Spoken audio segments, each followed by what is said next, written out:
العالمین والصلاة والسلام علی سید الانبیاء والمرسلین اما بعد فاعوذ باللہ من الشیطان الرجیم بسم اللہ الرحمن الرحیم۔ الحمدللہ الہادی پروگرام میں سود کے متعلق بیان چل رہا تھا اور سود کی مذمت پر کئی آیات آپ کی خدمت میں پیش کی تھیں، اور پھر میں نے گزارش کی تھی چونکہ یہ بہت ہی امپورٹنٹ مسئلہ ہے، سینسٹیو بھی ہے، اور ہمارے معاشرے میں اب سود کے معاملے میں بڑی بے احتیاطیاں آپ ملاحظہ فرمائیں گے، جیسے کہ سیونگ اکاؤنٹ میں اپنا پیسہ رکھوا دینا، اور بھی کئی سودی معاملات ہمارے معاشرے میں چل رہے ہیں، جیسے تھوڑی تھوڑی ضرورتوں کے لیے بینک سے وعدہ سود پہ قرضہ لے لیا جاتا ہے، اس سے کاروبار چلائے جا رہے ہیں، مکانات خریدے جا رہے ہیں، دکانیں خریدی جا رہی ہیں، گاڑیاں لی جا رہی ہیں، یہ سب کا سب حرام اور گناہ کبیرہ ہے۔ اسی طریقے سے بعض اوقات کچھ ایسی چیزیں مثلا سرٹیفکیٹس وغیرہ لے کے رکھ لیے بینک میں، ایک طویل عرصے کے لیے اپنے کچھ پیسے فکس کروا دیتے ہیں، اور پھر وہ کافی عرصے بعد آپ کو ود پروفٹ واپس کیے جائیں گے۔ اس قسم کے جو معاملات کے جس میں نہ خرید و فروخت کا کوئی اگریمنٹ ہوا ہے، یعنی نہ شرکت ہے، نہ تجارت ہے، نہ مداربت ہے، نہ کوئی اجارہ وغیرہ ہے، جیسے کہ اسلامک جو بینک ہیں وہ اپنی بہت سے پروڈکٹس انٹروڈیوس کروائی ہیں انہوں نے، اور اس میں شرعی ایڈوائزر بھی ہوتے ہیں، کئی مفتیان کرام ہوتے ہیں کہ جو گائیڈ لائن فراہم کر رہے ہوتے ہیں، لیکن اکثر جو بینک ہیں جو عام غیر اسلامک آپ کہہ لیجئے ان کو، کہ ان میں اس طرح کے معاملات نہیں ہوتے ہیں کہ کسی کو ایز اے شرعی ایڈوائزر باقاعدہ رکھا گیا ہو اور اس کی ایڈوائز کی روشنی میں کچھ ٹرمز اینڈ کنڈیشنز وغیرہ مرتب کی گئی ہوں۔ ان میں جو لوگ پیسے انویسٹ کرتے ہیں وہ حقیقتاً انویسٹمنٹ نہیں ہے، بلکہ سود حاصل کرنے کے لیے انسان مختلف قسم کے ہیلے بہانے کرتا ہے اور سود کو پروفٹ کا نام دے کر کھانے کی کوشش کرتا ہے، اور یہ بالکل غلط ہے، اور اپنے پیٹ میں حرام اتارنا ہے، اپنے اولاد کو حرام کھلانا ہے، جس کے اثرات دنیا میں بھی منفی مرتب ہوتے ہیں، آخرت میں بھی اس کا بہت ہی خراب انجام ہو سکتا ہے۔ تو آپ کی خدمت میں سود کی مذمتیں ذکر کرتے ہوئے ہم اس موقع اس جگہ پر آئے تھے، اس پوائنٹ کو میں بیان کر رہا تھا کہ بعض اوقات انسان ایسا نادانستہ طور پر سود کھا لیتا ہے کہ اس کو احساس بھی نہیں ہوتا ہے، اور اس کی ایک شکل یہ ہے کہ اگر آپ نے کسی کو قرضہ دیا ہو تو اس قرضے کی بنیاد پر اس شخص سے کچھ نفع حاصل کرنا، یہ سود ہوتا ہے۔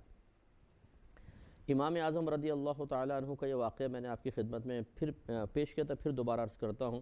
کہ آپ ایک جنازہ پڑھانے کے لیے کہیں تشریف لے گئے، جنازے میں تھوڑی سی دیر تھی، دھوپ بہت زیادہ تھی،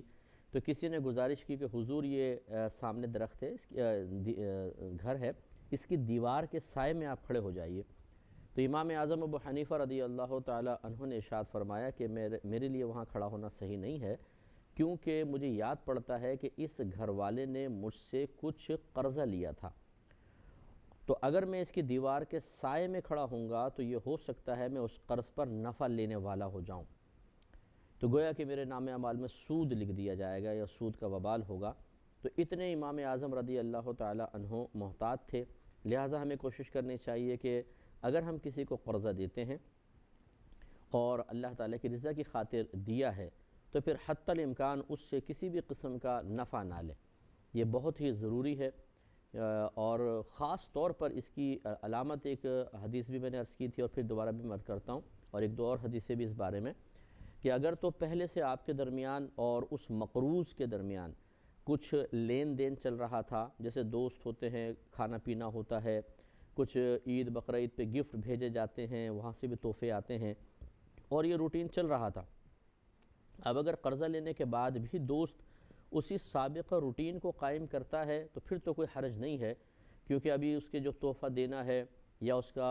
ادب سے گفتگو کرنا ہے یا آپ کا خیال کرنا ہے، اس کی بنیاد وہ قرضہ نہیں ہے بلکہ وہی سابقہ دوستی کہلائے گی۔ لیکن اگر اس نے اپنے عمل میں تبدیلی پیدا کر لی، پہلے آپ کو ہفتے میں ایک بار بلاتا تھا، اب 2 بار بلانے لگا، پہلے صرف چائے پلاتا تھا، اب چائے کے ساتھ وہ مٹھائی اور بسکٹس بھی رکھنے لگا، پہلے وہ آپ کو ایک عام قسم کے جو گھر میں کھانا پکتا تھا وہ کھلاتا تھا، لیکن اب آپ کے لیے اسپیشل کچھ ڈشز بنانا شروع کر دیں کہ یار ابھی قرضہ دینا ہے تو ذرا اس کو کھلاؤ پلاؤ۔ تو اب یاد رکھیں کہ اس قسم کی اضافی چیزوں، اضافی یہ جو آپ معاملات کر رہے ہیں، اگرچہ آپ کی نیت سود کھانے کی نہیں ہے، لیکن نبی کریم صلی اللہ علیہ وسلم نے اس سے منع فرمایا ہے۔ اس کا پھر بہترین طریقہ یہ ہوگا کہ اگر بالفرض بعض اوقات ایسا ہوتا ہے کہ مقروض احسان مند ہوتا ہے اور وہ کوئی قرض کی وجہ سے نہیں، یعنی اس کی نیت قرض کی شاید ہوگی پیچھے، لیکن محبت کہ جب برے وقت میں آپ کسی کا ساتھ دیتے ہیں تو اس کا دل آپ کی محبت سے بھر جاتا ہے اور وہ اس کا اظہار چاہتا ہے۔ اب وہ بیچارہ اپنے سادگی میں اظہار کر رہا ہوتا ہے اور ہمارے لیے وہ پھندہ تیار ہو رہا ہوتا ہے بعض اوقات۔ تو اب اگر ہم گمان کرتے ہیں کہ اس کی بات نہ مانی جائے، اس کو منع کر دیا جائے، سختی سے روکا جائے، تو پھر دل آزاری کا بڑا اندیشہ ہوتا ہے۔ ایسی صورتحال میں انسان کو غور و تفکر کرنا چاہیے کہ اگر وہ واقعی اس کی دل آزاری متوقع ہے تو پھر انسان اس کی دعوت وغیرہ قبول کر لے، لیکن اس کا دعوت کا بدلہ اس کو دے دے۔ مثال کے طور پہ اس نے کھانے پہ بلایا تو آپ ایک ساتھ تحفہ لے جائیں، گفٹ لے جائیں ذرا قیمتی قسم کا، دعوت کھائیں اور وہ تحفہ اس کو دے دیں، تو انشاءاللہ آپ کا تحفہ اس دعوت کا بدلہ ہو جائے گا، اور اب اس کی یہ دعوت آپ کے قرض کا بدلہ کم از کم نہیں بنے گی، کیونکہ آپ نے مزید اس پر احسان کر دیا ہے۔ ایسے بعض لوگ پین گفٹ کر دیا، گھڑی گفٹ کر دی، اور ہے آپ کا مقروض، اور آپ اگر یہ گمان کرتے ہیں کہ منع کروں گا تو یہ ناراض ہوگا، تو پھر آپ لے سکتے ہیں، لیکن فوری طور پہ اس کا بدلہ ادا کریں تاکہ آپ کا قرضہ بغیر کسی نفع کے رہ جائے اور اس کا دیا ہوا تحفے کا بدلہ آپ کا تحفہ ہو جائے، تو اس طرح انشاءاللہ عز و جل آپ محفوظ رہیں گے۔ پہلے اس پہ تھوڑی سی حدیث دیکھ لیں، پھر میں رہن کے بارے میں کچھ بات عرض کرتا ہوں، وہ بھی اس سے چونکہ اس کا بڑا تعلق ہے۔ حضرت انس رضی اللہ تعالی عنہ سے روایت ہے کہ نبی کریم صلی اللہ علیہ وسلم نے ارشاد فرمایا کہ جب تم میں سے کوئی کسی کو قرض دے اور مقروض اس کے لیے ہدیہ بھیجے یا جانور پر اسے سوار کرے تو سوار نہ ہو اور نہ وہ ہدیہ قبول کرے، مگر جبکہ ان دونوں کے درمیان پہلے سے ایسا لین دین جاری ہو۔ یہ ابن ماجہ میں بھی حدیث پاک ہے اور امام بہقی نے شعب الایمان میں بھی اس کو نقل فرمایا ہے۔ تو یہ ہمارے نبی کریم صلی اللہ علیہ وسلم نے ضابطہ قاعدہ بیان فرما دیا، اگر پہلے سے لین دین جاری تھا، کوئی اضافی اس نے آپ کو قرض کی وجہ سے مراعات نہیں دی ہیں تو پھر تو جائز ہے، لیکن زائد اگر کرے، سرکار نے صراحتاً منع فرمایا ہدیہ قبول نہ کرے اور سواری پر سوار نہ ہو۔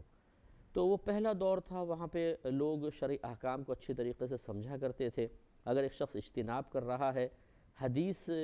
کو بیس بنا کر، تو سامنے والا اس کا ساتھ دیتا تھا، ناراض نہیں ہوتا تھا۔ آج کل کے دور میں اگر آپ کسی حدیث پر عمل کریں تو بولے گا یار آپ کو اسی موقع پہ حدیث یاد آئی، یار آپ مطلب دیکھو نا، آپ نے میری چیز کو رد کرنے کے لیے حدیث کا سہارا لے لیا۔ یعنی اتنے بے وقوف لوگ ہوتے ہیں کہ آپ اگر قرآن و حدیث ان کے سامنے بیان کریں، وہ اپنی عقل کو استعمال کر کے آپ کی پیش کردہ اس قرآن کی آیت یا حدیث کے اندر بھی کوئی اعتراض پیدا کر دیں گے اور خود آپ کو مجرم بنا دیں گے۔ تو اس لیے مطلب اس دور میں نے جس سے آپ کو بتایا، اگر واقعی آپ یہ گمان کرتے ہیں کہ سامنے والا بہت جاہل ہے اور اس کی دل آزاری شدید قسم کی متوقع ہے، تو پھر ان چیزوں کا بدلہ آپ ادا کر دیں تاکہ آپ کے قرض کا بدلہ نہ بنے۔ انہی سے روایت ہے، یعنی حضرت انس رضی اللہ تعالی عنہ روایت کرتے ہیں کہ نبی کریم صلی اللہ علیہ وسلم نے ارشاد فرمایا کہ جب آدمی کسی کو قرض دے تو اس کا ہدیہ نہ لے۔ یہ بخاری کے اندر امام بخاری نے اپنی تاریخ میں اس کو روایت کیا ہے۔ اور ابو بردہ بن ابو موسیٰ رضی اللہ تعالی عنہ کا بیان ہے کہ میں مدینہ منورہ میں حاضر ہوا تو حضرت عبداللہ بن سلام رضی اللہ تعالی عنہ سے میری ملاقات ہوئی۔ انہوں نے فرمایا کہ تم ایسی سرزمین میں ہو جہاں سود عام ہے، یعنی حضرت ابو بردہ رضی اللہ تعالیٰ عنہ جہاں سے آئے تھے وہاں سود عام تھا۔ تو یہ فرماتے ہیں لہذا جب تمہارا کسی پر حق ہو اور وہ تمہاری طرف بھس کے ریشے برابر، یعنی توڑی کا جو ریشہ ہوتا ہے بھوسا، اس کے ریشے برابر یا جو کے برابر یا گھاس کے تنکے کے برابر بھی ہدیہ بھیجے تو نہ لو، کیونکہ وہ سود ہے۔ یہ بخاری کی روایت ہے۔ تو دیکھیے عبداللہ بن سلام رضی اللہ تعالیٰ عنہ پہلے یہود میں بہت بڑے عالم تھے اور پھر آپ نے اسلام قبول کیا، تو یہ گویا کہ اسلام سے بھی آپ نے حصہ حاصل کیا اور حضرت موسیٰ علیہ السلام کی جو تعلیمات تھیں ان سے بھی آپ فیضیاب ہوتے رہے ہیں اور آپ بڑے جلیل القدر صحابی تھے۔ تو لہٰذا یہ منع کر رہے ہیں کہ آپ کا جہاں پہ آپ موجود ہیں وہاں کا عرف ہی ایسا ہے کہ جب کوئی قرضہ دیتا ہے تو پھر جواب میں مقروض اس کو تحفے تحائف دیتا ہے، تو وہاں تو خاص طور پہ احتیاط کریں کہ کوئی بھی چیز آپ مقروض سے وصول نہیں کریں گے، اگر لیں گے تو وہ سود بن جائے گا۔ تو اب خلاصہ کلام یہ ہوا کہ ایک تو ہوتا ہے باقاعدہ ایگریمنٹ کر لینا کہ آپ نے قرض دیا، اور قرض دینے کے بعد آپ یہ کہتے ہیں کہ واپس ود پروفٹ ہی لوں گا، تو یہ تو خالصتاً سود ہے کہ آپ نے باقاعدہ طے کر لیا، جیسے مثلا 1 لاکھ دیا اور 15,000 اس پہ میں پروفٹ لوں گا اور 6 مہینے میں آپ کو دینا ہوگا، تو یہ جو 15,000 آپ لیں گے یہ سود، اور یہ جو آپ ایگریمنٹ کر رہے ہیں یہ سودی ایگریمنٹ ہے، اس پر دونوں ہی گناہ گار ہوں گے، لینے والا بھی اور دینے والا بھی۔ پھر جب وہ فزیکلی طور پہ دے گا تو اس کا دینا حرام، اس کا لینا پھر حرام، اور پھر وہ 15,000 حرام، اس کا استعمال ان کے لیے بالکل شرعاً جائز نہیں ہوگا۔ دوسرا یہ ہوتا ہے کہ طے تو نہ کریں لیکن وہاں پر ماحول ایسا ہو، عرف ایسا ہو، جیسے حضرت عبداللہ بن سلام رضی اللہ تعالیٰ عنہ نے ان کو تنبیہ فرمائی کہ اگر کسی علاقے میں جیسے گاؤں وغیرہ کے اندر یا چھوٹے شہروں میں ایسا رواج ہوتا ہے کہ اگر آپ طے نہ بھی کریں، معروف ہے کہ جب آپ قرضہ دیتے ہیں، یہ میں ہر گاؤں کی بات نہیں کر رہا ہوں، فرض کر لیں یہ زیادہ تر ایسا ہوتا ہے وہاں پر، تو میں یہ بتا رہا ہوں